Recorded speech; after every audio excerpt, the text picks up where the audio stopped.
Bismillahirrahmanirrahim. Waltakum minkum ummatun yad'una ilal khairi wa ya'muruna bil ma'ruf wa yanhauna 'anil munkar. Assalamualaikum warahmatullahi wabarakatuh. Banyak masjid yang bertanya kepada saya begini, Ustaz, bolehkah menggabung puasa qalla qada itu Ramadan dengan puasa niat dengan sekalian Syawal? Saya jawab dengan tegas, tidak boleh. Itu pendapat yang terkuat di kalangan para ulama. Ada amal itu Pak bisa digabung, satu kali berniat dapat pahala banyak. Ada beberapa amalan tidak bisa digabungkan Pak. Satu, antara wajib dengan sunnah. Satu wajib tidak bisa menutupi yang sunnah, tak bisa digabung Pak. Sama sholat maghrib, tidak bisa digabung dengan sunnah maghrib, karena satu wajib, satu sunnah. Apalagi yang wajib sunnah yang terikat. Apa itu terikat Pak? Tidak bisa kalau tidak dihadirkan fisiknya. Kata Nabi, man shoma ramadana, siapa selesai Ramadannya, summa atba'ahu sitta min Syawal, lalu dia ikutkan puasa 6 hari bulan Syawal. Nah, Syawal ini terikat, karena Ramadan lalu Nabi sebutkan ikut Syawal. Tidak bisa Ramadan baru sekalian Syawal, tidak bisa Pak, tidak bisa. Sebagaimana bulan Ramadan kita puasa wajib, selama sebulan itu wajib. Kan ada hari Senin di Ramadan, ada hari Kamis, Senin Kamis, Senin Kamis. Kita tidak boleh niatkan sekalian puasa Senin dan puasa Kamis, karena wajib dan sunnah. Tidak boleh kita niatkan. Yang boleh diniatkan kalau kelasnya sama, hukumnya sama, kaifiatnya sama, jenisnya sama, caranya sama, jenisnya sama. Contoh Pak, datang ki sholat sunnah subuh di sini, tinggal 3 menit. Boleh satu kali Bapak berniat ikut yang lain, bisa dapat 4 sekaligus. Niat rawatib qabla subuh, ikut tahiyatul masjid, ikut sunnah wudu, ikut sunnah azan, satu kali. Tidak perlu sudah salam. Itu cerdas beramal, karena sama-sama sunnah, sama-sama jumlah rakaatnya, sama jenisnya, dan dia tidak terikat, dia mutlak. Begitu saya pasang niat untuk rawatib, ikut tahiyatul masjid, karena kata Nabi, jangan duduk sebelum sholat. Iza dahala adakumul masjid fala yajlis hatta yusalli rakaatain. Apabila kamu masuk masjid, jangan duduk. Oh, saya tidak duduk, berarti saya sudah amalkan. Likulli azanain salatun, setiap sudah azan dan iqamah ada salat. Saya salat ini, berarti dapat Pak salat sunnah azan. Setiap kita sudah tahara, sudah wudu, maka kita salat itu salat sunnah wudu, ikut sekalian. Berarti 4 bisa kita dapat sekiranya bapak-bapak berudu, atau sekiranya bapak keluar, itu dapat bagian insyaallah. Nah, seperti itu yang jamaah sekalian rahmati dimuliakan oleh Allah Subhanahu wa taala. Sepatutnya ada yang silakan Bapak. Ya, silakan. Ada melenceng sedikit. Oh iya. Iya, mudah-mudahan jawaban saya tidak melenceng. Fadal. Di Maroko, keluarga itu kalau meninggal potong Muslim. Apa hukumnya potong sapi pada acara kematian pada anak Islam, dan apa hukumnya kita ikut makan di acara itu? Kedua, Ustaz, kebetulan saya perlu potong raja. Kadang keluarga dari Toraja meninggal Nasrani, tapi ada pemotongan untuk kerbau untuk orang Islam. Iya. Pada acara itu juga, tapi yang potong orang Islam. Apa juga hukumnya kita makan di situ acara non Muslim, melakukan pemotongan banyak di situ, ada babi, ada kerbau, ada sapi, walaupun yang potong ini orang Islam. Iya. Terima kasih banyak.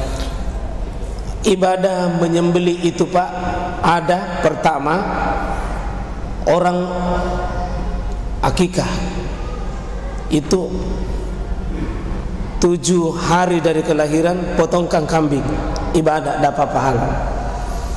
Yang kedua, orang pergi haji memilih haji tamattu atau haji kiran, itu dia dapat pahala dengan memotong kambing, dam namanya, dam manasik.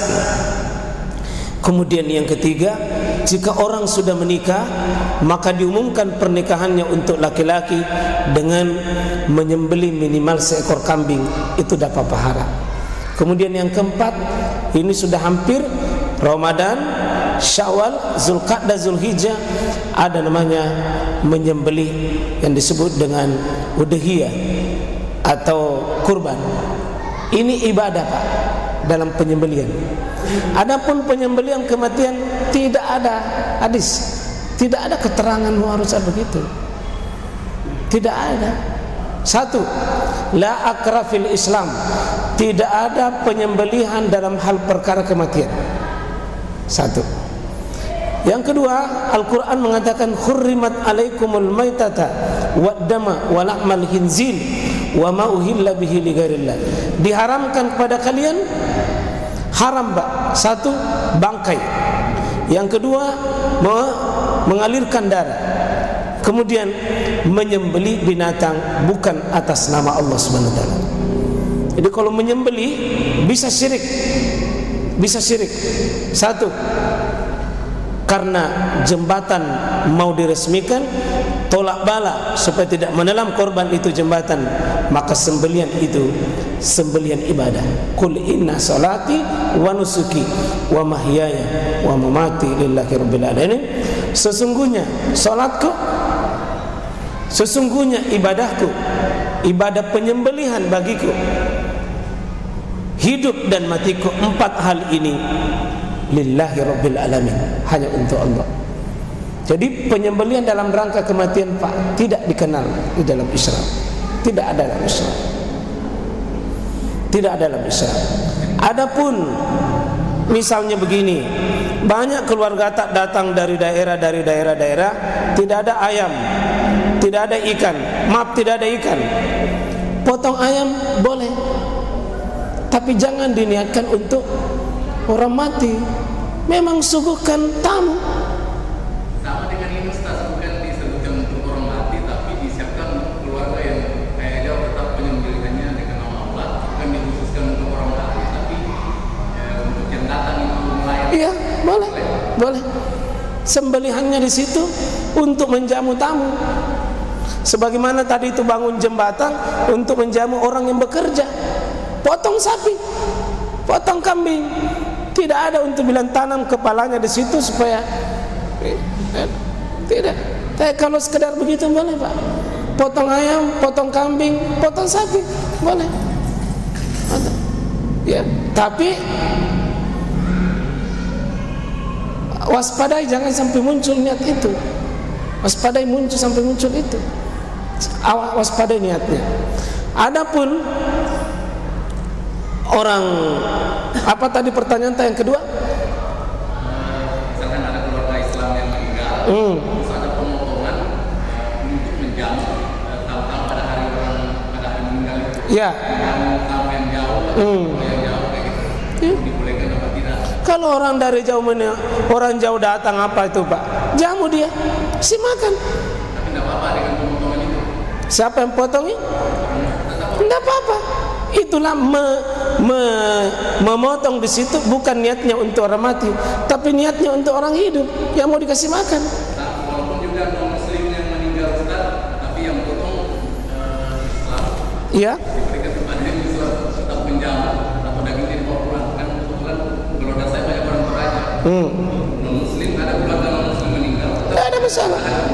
Dipotong dengan cara Islam. Allah tapi bagikan keluarga. Ya.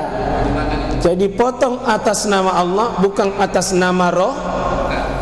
Kemudian cara yang benar, kemudian bisa dimakan. Nah, cuma masalahnya ada satu. Kalau memang orang dari jauh ini kan mesti makan. Tapi kita yang orang setempat di situ, apa memang sering dikasih makan di situ? Atau hanya karena orang ada orang mati baru dikasih makan? Itu yang tidak boleh, kata Nabi SAW, bahwa kunna na'udu al-ijtima' ba'dal maut wa isnat ta'am wa huwa minan nihayah. An-nihayah itu haram. Kami, kata para sahabat, itu mengatakan berkumpul-kumpul di saat ada orang meninggal, diniatkan orang kumpul-kumpul, ada tompi orang mati baru kumpul-kumpul, baru disiapkan makanan, kami menganggap itu meratap, dan meratap itu haram. Tapi kalau sudah terbiasa makan di situ, sudah terbiasa makan di situ, bukan itu. Atau orang dari laut, dari jauh mau makan, ini bukan untuk makan-makan, memang dikasih makan karena kebutuhannya. Tapi ini yang sehari-hari di sekitar situ tidak pernah makan di situ, ada tompi orang mati baru dikasih makan. Ini yang tidak boleh. Ya, lama-lama orang bilang mudah-mudahan ada lagi mati ini supaya makan-makan lagi. Nah, ini kan sudah salah. Jadi tergantung dari niat, Pak. Niatnya paling penting. Bahkan saya sering fatwakan begini, kalau ada orang akikah, kan akikah niat tak akikah. Tapi kalau bersama misalnya hari ketiganya, hari ketujuhnya, lebih aman, Pak. Jangan dipotong di situ, supaya terhindar dari fitnah-fitnah itu. Lebih baik potong di luar, dimakan di luar, supaya kita tidak ada. Potongnya juga ya potong juga. Padahal niatnya untuk akikah. Ini yang untuk Pak namanya zarrus syariah. Untuk lebih menjaga syariat ini, jangan sampai orang tidak paham itu mengira-ngira.